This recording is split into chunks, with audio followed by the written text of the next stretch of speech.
안녕하세요. 엘베강의 여신의 목소리입니다. 오늘은 이예수 선생님께서 쓰신 글쓰기의 공중부양 두 번째 연이어서 써보도록 하겠습니다. 요즘에 제가 글쓰기를 본격적으로 시도를 해보고 있는데요. 글을 쓰다 보니 이 책을 한 번 더 읽고 싶다는 생각이 들어서 앞에서 읽은 글에 좀 빠진 부분들을 중간에 보충을 해서 오늘 읽어보도록 하겠습니다. 글을 쓰시는 분들에게 도움이 되었으면 합니다.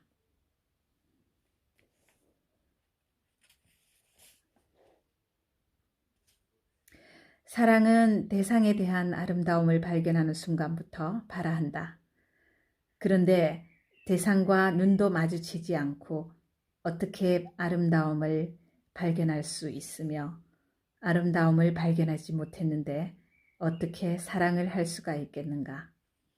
좋은 글을 쓰기 위해서는 반드시 사랑이 필요하다.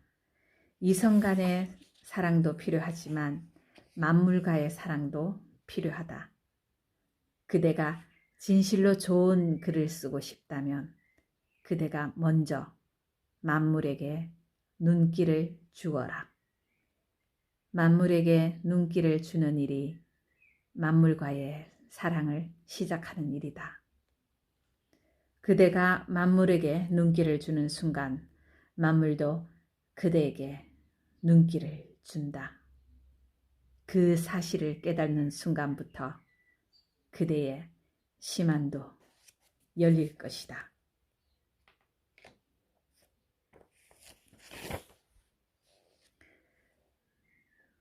후회 없는 인생이란 많은 것들을 사랑하면서 살아온 인생이다. 우리는 수시로 우리들 자신이 얼마나 많은 것들에게 눈길을 주면서 그 것들에게 사랑을 느꼈는가를 점검해 볼 필요가 있다. 가슴 안에 사랑이 간직되어 있지 않은 인간은 결코 예수를 느낄 수도 없으며 예수를 행할 수도 없기 때문이다. 창작으로 들어가기 전에 먼저 그대의 정신 상태부터 한번 점검해 보자. 정신 상태를 들먹거리면 정신이 저절로 경직되면서 약간의 거부감을 느끼는 사람들이 있다. 그가 만약 대한민국 남자라면 병역의 의무를 필한 사람이다. 대한민국 남자들은 군대만 가면 쫄다구가 말이야, 정신 상태가 불량해가지고 말이야, 어쩌고 하는 소리를 수없이 들어야 한다. 정신 상태가 불량하다는 말을 들으면 대개 시멘트 바닥에 대가리를 박아야 하는 불상사도 뒤따르기 마련이다. 하지만 여기서 말하고자 하는 정신 상태는 군대에서 강요하는 정신 상태와는 판이하게 다르다. 우선 무기의 용도에서부터 차이가 난다. 군대에서 다루는 무기는 인명살상용이지만 여기서 다루는 무기는 영혼 구제용이다. 운동정신이 심각하게 결여되어 있는 운동선수는 자신도 모르게 그것을 경기장에서 드러내게 된다. 그래서 심판으로부터 레드카드를 받고 퇴장하는 결과를 초래한다. 마찬가지로 작가정신이 결여되어 있는 문필가는 자신도 모르게 그것을 작품 속에 드러내게 된다. 그러나 운동장에는 심판이 있어도 원고지에는 심판이 없다. 창작도 자신이 해야 하고 심판도 자신이 해야 한다. 우리는 지금까지 영혼 구제에 필요한 기본 도구들과 그것들의 기초 사용법을 공부했다. 이쯤에서 나는 그대에게 단도직입적으로 물어보고 싶다. 지금까지 공부한 것들을 실전에 써먹을 수 있겠는가? 아무리 방대한 지식을 두뇌 속에 소장하고 있어도 써먹을 수 없다면 무용지물이다. 자기 냉장고 속에 천년 묵은 산삼이 들어있어도 써먹을 수 없다면 잡초나 다름이 없다. 그대에게 의식의 날개를 달아주기 전에 지금부터 누에의 한사리에 대해서 이야기하겠다. 매우 중요한 상징성을 내포하고 있지만 혹자들은 지루해할지도 모른다. 그러나 때로는 맞대가리 없는 한약이 그대의 질병을 치료해 주거나 그대의 생명을 연장시켜 주기도 한다. 재미가 없더라도 보약을 먹는 기분으로 경청하라. 누에는 아래서부터 한사리를 시작한다. 한 개의 알은 한 개의 점으로 고정되어 있다. 한 개의 점으로 고정되어 있기 때문에 스스로는 1000만분의 1cm도 움직일 수가 없다. 행동 반경 제로 상태. 그래서 공간이니 입체니 하는 것들을 지각하지 못한다. 그러나 알도 하나의 생명체다. 행동 반경 제로 상태에서 나름대로 숨을 쉬고 나름대로 사고를 하고 나름대로 발육을 하면서 겨울을 보낸다. 인간 중에서도 의식 수준이 아래 상태에 머물러 있는 사람들이 있다. 전 우주를 통틀어 생명체라고는 자기밖에 없는 것처럼 사고하거나 행동하는 사람들이다. 인간의 육신은 물질적 요소들로 이루어져 있다. 그래서 죽을 때까지 시간과 공간을 뛰어넘을 수 없다. 그러나 인간의 의식은 정신적 요소들로 이루어져 있다. 그래서 누구든지 시간과 공간을 자유자재로 넘나들 수 있다. 하지만 어떤 사람들은 누에의 알처럼 자기 이외의 생명체가 지구상에 존재한다는 사실조차도 인정하려 들지 않는다.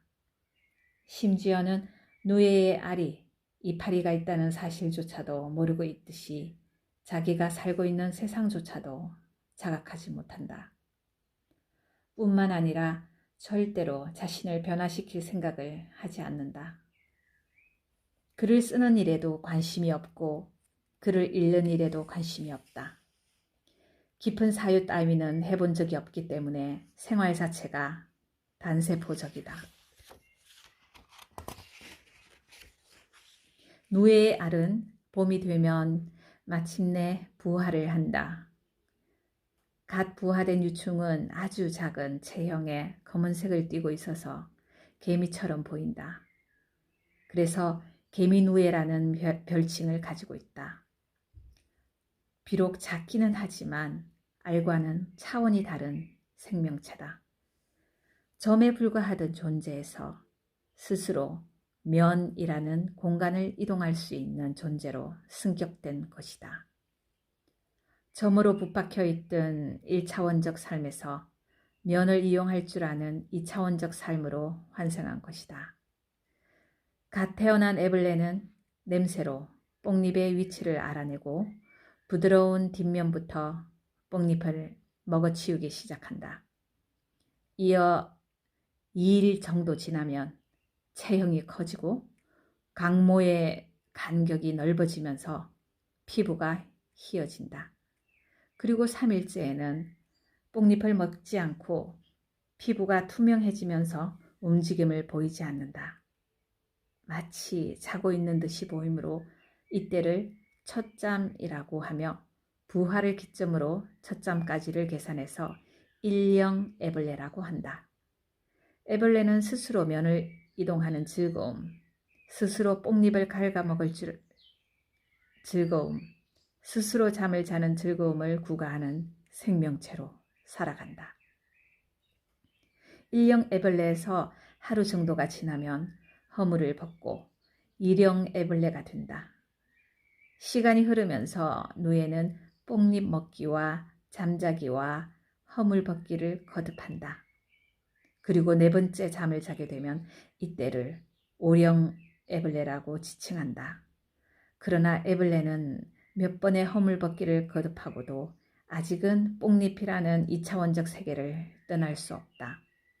극단적으로 표현하면 오로지 먹고 살기 위해 기어다녀야 하는 신세를 벗어날 수가 없다는 것이다.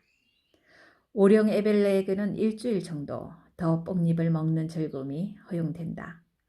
특히 이 시기에는 엄청난 식욕으로 뽕잎을 먹어대기 시작하는데 갓 태어날 때의 몸무게보다 1만 배 정도나 되는 체중을 가지게 된다. 그러나 조물주는 어떤 생명체에게도 영속적인 즐거움을 부여해주는 법이 없다. 오령 애벌레는 일주일 동안의 뽕잎 먹기가 끝나면 고치실을 토사해서 고치를 만들기 시작한다. 그리고 고치실을 다 토해낸 애벌레는 유충의 껍질을 벗어버리고 번데기로 환생한다. 부드럽던 유백색 피부는 점차 갈색으로 변하고 몸은 오그라들어 딱딱하게 변한다. 번데기는 12일 동안 꼼짝달싹도 못한 채 깜깜한 고치 속에 갇혀서 절대 고독을 감내해야 한다. 그리고 날개를 가지기 위해 등 껍질이 찢어지는 아픔도 감내해야 한다. 곤충들은 날개에 따라 유시형 곤충과 무시형 곤충으로 분류된다. 날개가 있으면 유시형 곤충이고 날개가 없으면 무시형 곤충이다.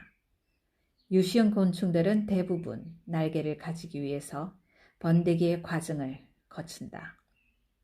번데기의 과정을 한마디로 대신할 수 있는 단어는 절대 고독밖에 없다.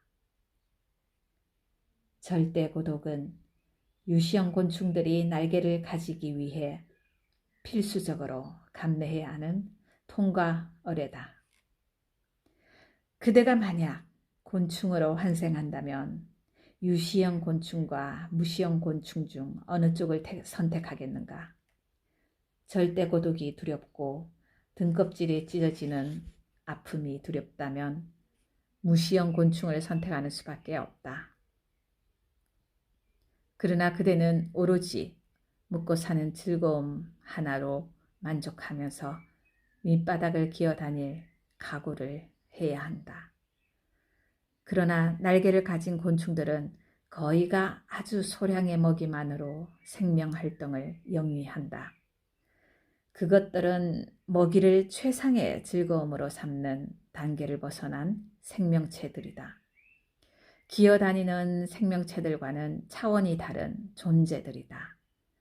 그것들에게는 하늘을 날아다니는 즐거움이 있다. 날개가 없는 곤충들은 대부분 집단적으로 먹이를 공격하거나 남이 잡아놓은 먹이를 훔치거나 상처 입은 먹이를 찾아 헤매거나 다른 동물의 몸에 기생하거나 함정을 만들어 놓고 먹이가 지나가기를 끈질기게 기다려야 한다. 날개를 가진 곤충들에 비하면 다소 치사해 보이는 생존법이다. 적어도 그대가 좋은 글을 쓰고 싶다면 몇 번씩이라도 허물을 벗고 다시 태어나기를 소망하라. 그대 스스로 몽상의 고치 속에 고립되어 절대 고독을 감내하고 등껍질이 찢어지는 아픔을 감내하라. 그것이 글을 쓰는 자로서의 올바른 정신 상태이다.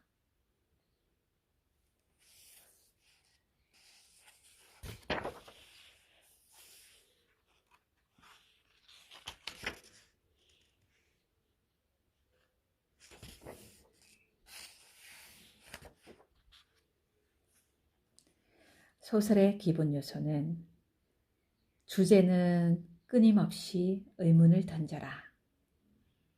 존재에 대한 궁극적 의문이나 현상에 대한 궁극적 의문들은 주제와 직결이 된다.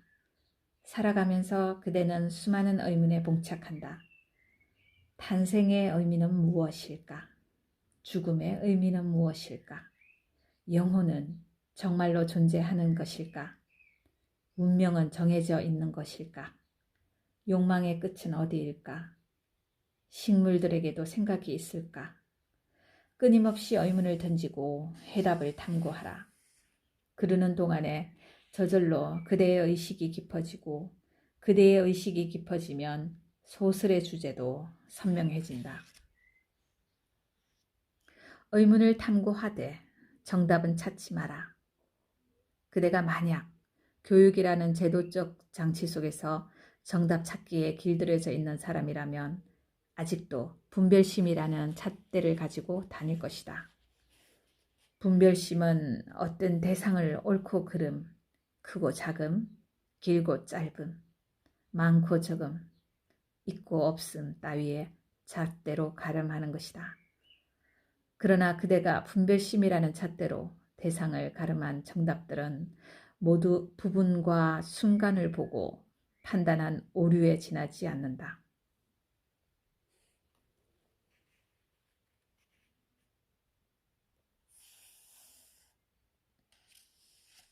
문학은 지식의 산물이 아니라 견성의 산물이다. 작가는 정답을 찾아서 독자들에게 글로 전달해주는 존재가 아니라 깨달음을 통해서 얻어낸 정서를 독자들에게 글로 전달해주는 존재다. 시인 서정주가 한 송이 국화꽃을 피우기 위해 봄부터 소쩍 새는 그렇게 울었나 보다 라고 노래한 것도 깨달음의 결과다. 그리고 소설가 헤르만 헤세가 새는 알을 깨고 나온다. 알은 하나의 세계다 라고 설파한 것도 깨달음의 결과다. 이론의 족쇄에 발이 묶이면 문학의 길을 걷기가 불편해진다. 그대가 알고 있는 소설의 이론이 있다면 쓸 때는 꺼내지 말고 쓴 다음에 꺼내도록 하라. 지나치게 이론을 의식하면 창작이 주체가 되지 못하고 이론이 주체가 되고 만다. 소설을 쓰는 순간은만은 소설이 주체가 되도록 하라. 이론에 맞추어 소설을 쓰는 행위는 의복에 맞추어 몸을 개조하는 행위나 다름이 없다. 그대에게 감흥을 주는 소재를 발견하면 일단 이론을 배제하고 진실에 입각해서 소설을 쓰도록 하라. 나름대로 소설을 설정하고 나름대로 구성의 틀을 짜서 나름대로 개성 있는 문체를 직조하라. 그대의 창작물이 기존의 이론을 뒤집어 엎고 새로운 이론을 탄생시킬 수도 있다.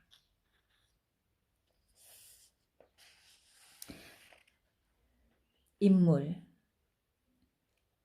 작중 인물들은 모두 작가의 분신이다.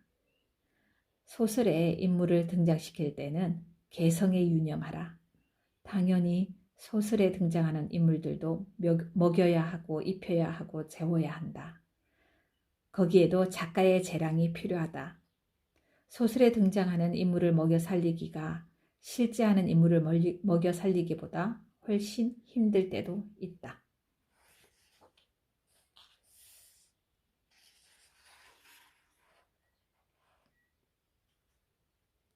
산남한상은 음양의 충돌과 조화에 의해 생성되거나 소멸한다. 양은 우주의 원동력이다. 본디 형체가 없다. 적극적이고 능동적이며 남성적이다. 양과 대별되는 자리에 음이 있다. 양과 마찬가지로 본디 형체가 없다. 소극적이고 수동적이며 여성적이다.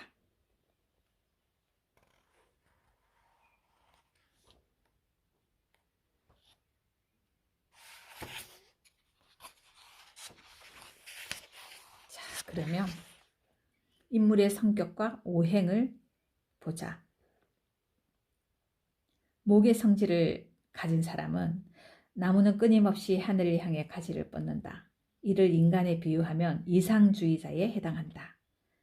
금의 성질을 가진 사람, 고집이 세고 자기 주관이 뚜렷한 사람에 비유될 수 있다. 수의 성질을 가진 사람, 유연하면서도 다양한 변화를 가진다. 적응력이 좋다. 쉽게 뜨거워지고 쉽게 차가워진다. 화의 성질을 가진 사람, 정열적이다. 화를 잘 낸다. 냉철하지 못하다. 토의 성질을 가진 사람, 포용력을 가지고 있다. 헌신적이다. 성격이 원만하다. 이들은 서로 상생관계나 상극관계를 이루고 있다. 그것을 소설이나 희곡, 시나리오 또는 드라마에 응용하면 매우 합리적이고 체계적인 스토리를 도출해낼 수가 있다. 모든 비극적 요소나 희극적 요소는 상생관계나 상극관계에서 비롯된다. 이 구도 안에서 충돌과 화합을 만들어 가는 것이다.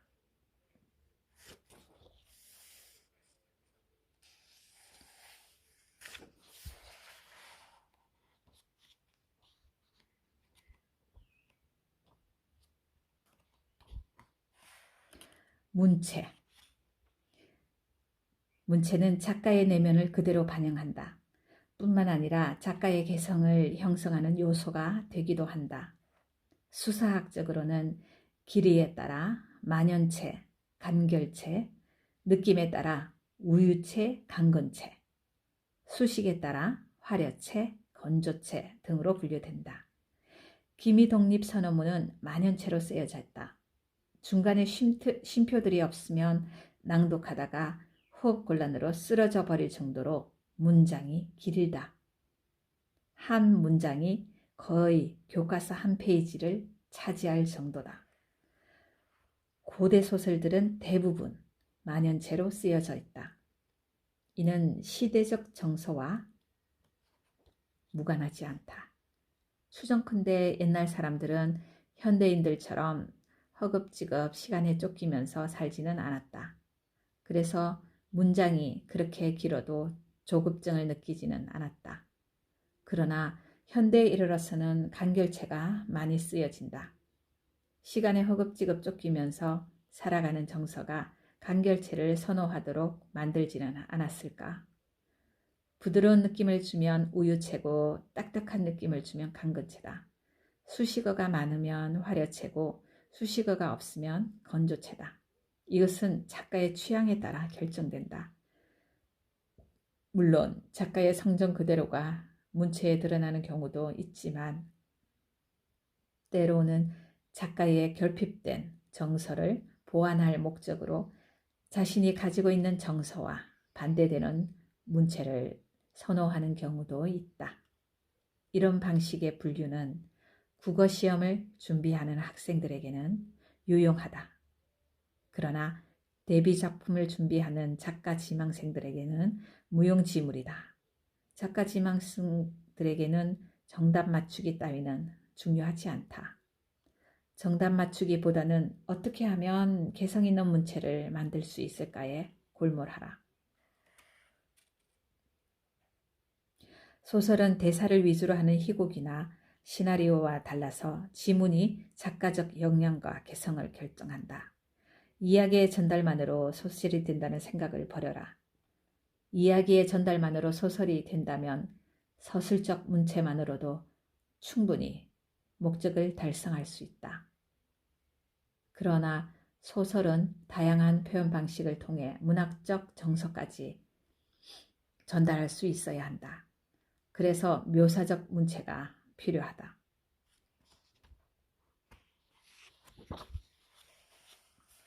자기만의 목소리를 가져라. 예술은 개성이 생명이다. 인류사 이래로 개성이 없는 예술가의 이름이 후세에 남겨진 경우는 없다.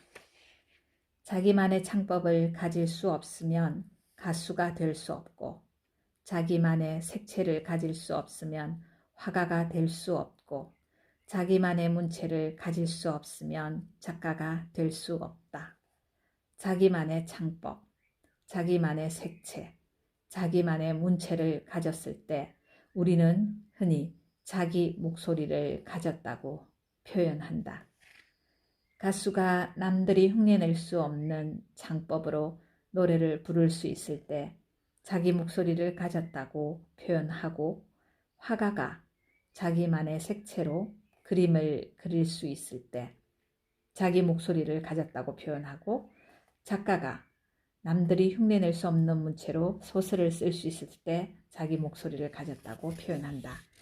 모창으로 대성하는 경우 가수도 없고, 모사로 대성하는 화가도 없으며, 모작으로 대성하는 작가도 없다. 대성은 오로지 자기 목소리를 가져야만 가능해진다. 자기 목소리를 가진 가수라면 노래만 들어도 그 가수가 누구인가를 알 수가 있고, 자기 색채를 가진 화가라면 그림만 보아도 그 화가가 누구인가를 알 수가 있으며, 자기 목소리를 가진 작가라면 문체만으로 그 작가가 누구인가를 알 수가 있다. 그렇다면 어떤 사람이 자기 목소리를 가질 수 있을까? 자기 세계를 구축한 사람이 자기 목소리를 가질 수가 있다. 아직도 자기 목소리가 없는 작가는 자기 세계가 구축되지 않은 작가다. 어디서 작가라는 호칭을 얻게 되었는지 몰라도 작가로서는 아직 작가 자격 미달이다. 자기 세계를 구축하는 지름길은 그럼 무엇인가? 첫째, 인간을 탈피하라. 그대가 바람이 되거나, 그대가 먼지가 되거나, 그대가 불꽃이 되거나, 그대가 물새가 되거나, 아니면 그대가 쩔룩거리면서 황량한 벌판을 서성거리는 개가 되거나, 그대가 바람에 머리를 산발한 채 몸살을 앓는 실삼나무가 되거나, 그대가 고단한 무릎으로 저물녘 사막을 건너가는 낙타가 되면서 살아가도록 하라.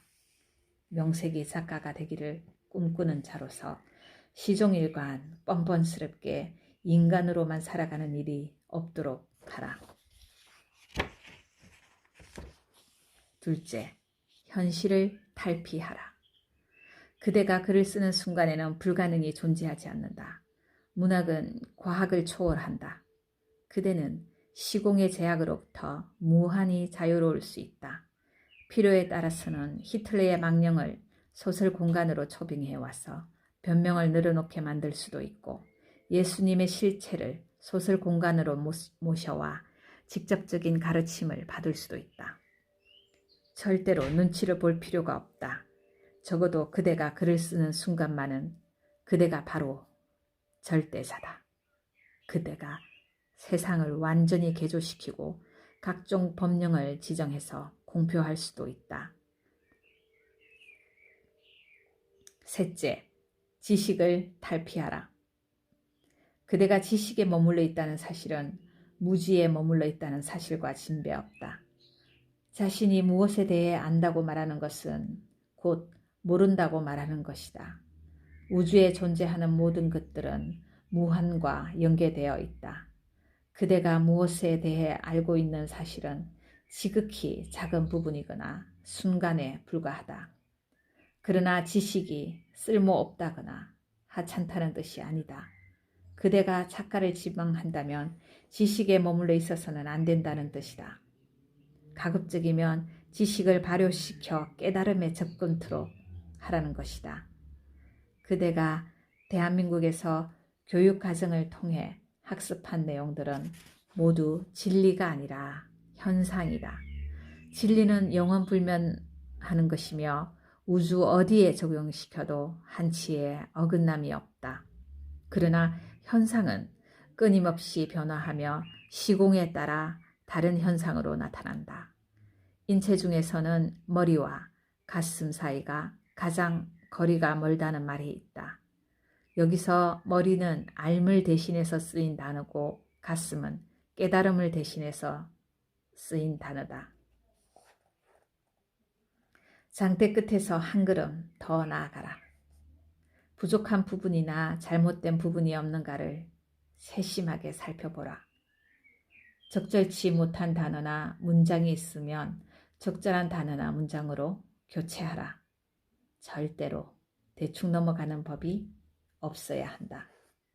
사건의 순서를 바꾸거나 인물의 성격을 바꾸거나 단락의 순서를 바꾸면 글이 어떻게 달라질까도 생각해보라. 바꾸는 것이 낫다고 생각되면 당연히 바꾸어 주어야 한다. 그것이 작가적 양심이다. 산만하지는 않은가? 집중력이 떨어진 상태로 글을 쓰면 문장이 산만해진다. 마음이 들떠있는 상태로 글을 쓰면 문장이 산만해진다. 과욕을 부리면 문장이 산만해진다. 피곤한 상태로 글을 쓰면 문장이 산만해진다. 휴식을 취한 상태에서 마음을 차분하게 가라앉히고 집중력을 유지하면서 고쳐나가라. 지루하지는 않는가? 자신도 충분히 소화하지 못한 철학이나 지식을 독자들에게 전달하려는 어리석음은 범하지 마라. 특히 지적 허영이 지나치면 현학적인 전문 용어나 관념어들을 남발하기 십상이다. 어떤 철학이나 지식을 충분히 소화하지 못한 상태라면 그것을 소재로 글을 쓰겠다는 생각을 버려야 한다. 글을 못 쓰는 것은 결코 죄악이 아니다. 그러나 글을 못 쓰는 사람이 글을 잘 쓰는 척 행세하는 것은 지탄받아야 할 죄악이다. 시종일관 긴장감을 유지하고 있는가? 용두삼이라는 말이 있다. 아무리 막강한 체력과 정신력을 가진 사람이라도 혼신을 다해서 작품에 전념하다 보면 막판에는 기력이 쇠잔해진다. 그리고 그 상태가 용두삼이로 나타난다. 용두삼이를 피하려면 집중력과 긴장감을 고르게 유지시키는 요령이 필요하다. 그리고 요령은 끊임없는 습작을 통해서만 터득된다. 지나치게 이론을 의식하지 않았는가?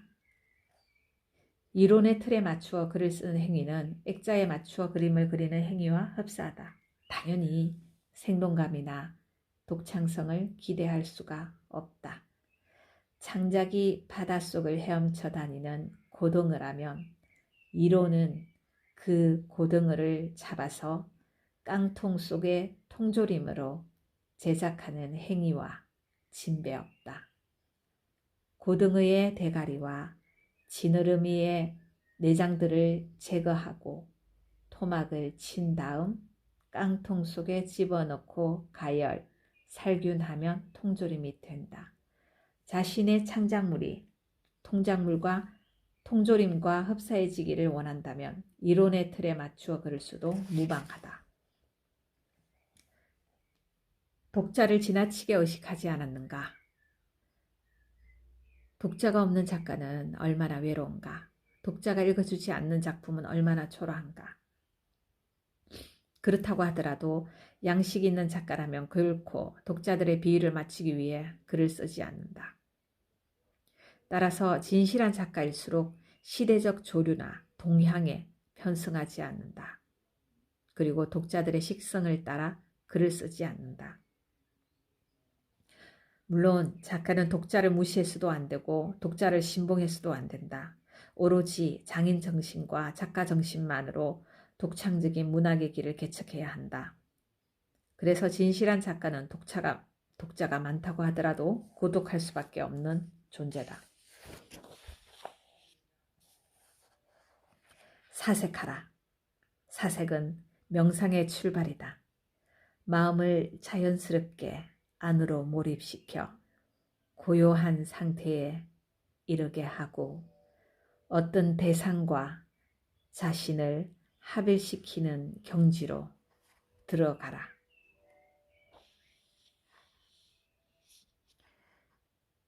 세상에서 가장 높은 산을 마음속에 떠올려보라. 그리고 그대가 세상에서 가장 높은 산이라고 가정해보라. 세상에서 가장 높은 산에는 어떤 생명체들이 살고 있는가? 그것은 일견 근엄해 보이기는 하지만 자비롭지는 않다. 높을수록 기후도 불안정해서 끊임없이 거센 바람이 넘나들거나 눈보라가 휘몰아친다. 그래서 풀 한 포기도 자라지 않는다. 풀 한 포기도 자라지 않는 것은 풀 한 포기도 자라지 않는 산은 사실상 산으로서의 기능을 상실해 버린 산이다. 그것은 한낱 거대한 바위 덩어리에 불과하다. 세상에서 가장 높은 산이라고 무작정 부러워할 일이 아니다.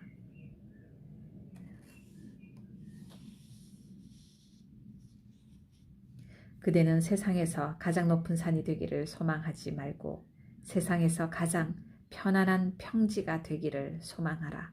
한 글자 한 문장이 그대가 허무는 살과 뼈가 되기를 소망하라. 그대가 허무는 살과 뼈들 속에서 수많은 생명과 영혼들이 무상하게 자라오르기를 소망하라.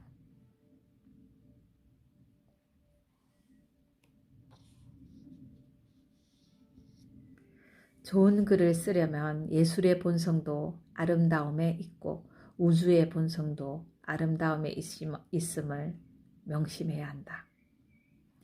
인연에는 악연이 있고 호연이 있다. 글을 쓰는 자에게는 글을 방해하는 인연이 악연이고 글에 도움을 주는 인연이 호연이다. 그대가 어떤 인연을 만나든 상관하지 않고 향내가 나는 글을 쓸 수만 있다면 적어도 그대에게는 악연이 없다. 하지만 그러한 경지를 획득하지 않았다면 가급적이면 좋은 물을 찾아다니는 습관을 기르도록 하라. 언어는 저마다의 기운을 간직하고 있다. 똑같은 쌀밥이 담긴 두 개의 도시락에 한쪽은 사랑이 담긴 말을 써붙이고 다른 한쪽은 증오가 담긴 말을 써붙이면 증오가 담긴 말을 써붙인 도시락이 쌀밥이 현저하게 빨리 부패된다. 쌀밥은 무생물이다. 그러니까 언어는 감각기관이 없는 무생물에게까지도 어떤 기운을 전달해서 지대한 영향력을 미치는 것이다. 감각기관이 없는 무생물에게 미치는 영향도 그러하거늘 감각기관을 가진 인간에게는 어떤 영향력을 미칠까를 생각해보라. 증오가 담긴 말을 듣게 되면 당연히 마음이 상할 수밖에 없고 그것은 어떠한 형태로든 생활에 좋지 않은 영향을 미치게 된다.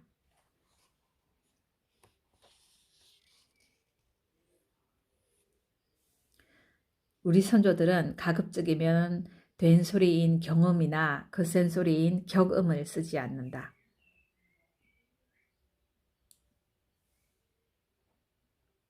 언어는 세태를 즉각적으로 반영하는 특질도 간직하고 있다.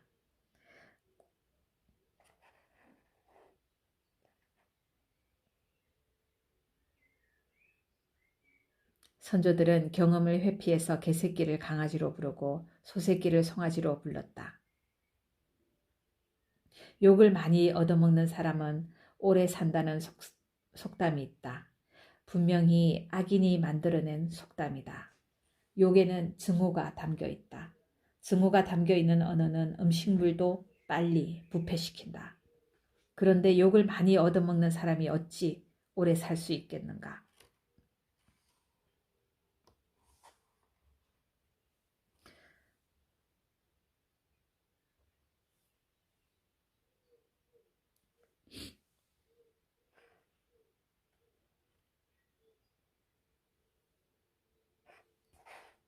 자, 이회수의 문장 백신 살펴보겠습니다. 증세는 완성된 글을 읽어보니 도처에 어색한 표현들이 눈에 띄인다.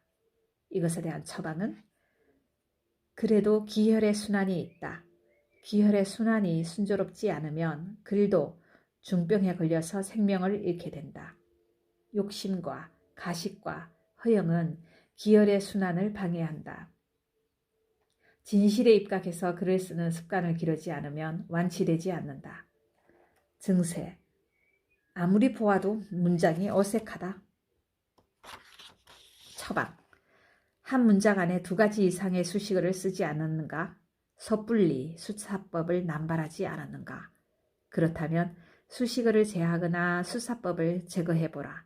특히 수사법을 쓸 때는 적절한 단어에 적절한 속성을 부합시켰는가를 확인해보라. 증세, 위의 방법을 다 써보아도 여전히 문장이 어색하다. 처방, 과감하게 전 문장을 삭제해버려라. 증세, 문장이 어느 한 부분에서 중단된 채 진전되지 않는다. 처방, 거기서 지문을 중단하고 내용을 연결시키는 대사를 삽입해보라. 또는 거기서 한 단락을 끝내고 다음 단락으로 넘어가라. 증세, 글만 쓰면 급격히 피로감이 엄습한다. 처방, 휴식과 명상을 취한 다음 재도전하라. 증세, 아무리 생각해 보아도 글이 몸이 건조하다. 처방, 열심히 사랑을 하고 열심히 연애 편지를 써라. 마지막으로 던지는 질문 하나. 그대에게 마지막으로 질문 하나를 던지겠다. 만약 이 세상에 종말이 온다면 그대는 무엇을 하겠는가? 제발 사과나무를 심겠다는 대답은 하지 말았으면 좋겠다. 사과나무는 지금으로부터 약 390년 전에 이미 스피노자가 심어놓고 죽었다. 스피노자는 죽었지만 스피노자가 심어놓은 사과나무는 아직도 사람들의 가슴속에 살아있다. 나는 이 글을 마지막으로 30년 동안 내 문학의 산실이었던 춘천을 떠나 화천군 성스면 다목리 감성마을로 들어갈 것이다. 그대가 문학에 대해서 진지하게 대화를 나누고 싶다면 나는 언제라도 가슴을 열어놓고 기다리겠다. 그러나 대답을 준비하라. 만약 이 세상에 종말이 온다면 그대는 무엇을 하겠는가?